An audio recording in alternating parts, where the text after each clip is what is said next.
In this video, we're going to look at how to find the domain of a function defined by an equation. So they give us a radical equation or a square root equation with 2x minus 20 underneath. And there's really two things to remember here.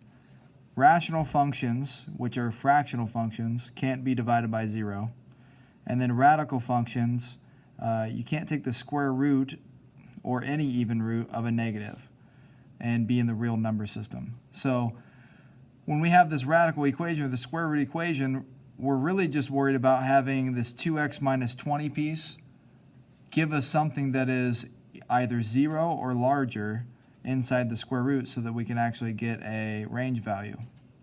So that's how we start to find the domain. We say 2x minus 20 has to be greater than or equal to 0 because we can't take the square root of a negative. So we're going to look for all the values that will give us numbers larger than 0 inside this square root function. So we're going to add 20 to each side. We get 2x greater than or equal to 20. We're going to divide by 2 on each side, and that gives us x greater than or equal to 10. So now I know that I can plug in 10, and if I plug in 10, that'd give me 20 minus 20, which would be 0. Root 0 is 0.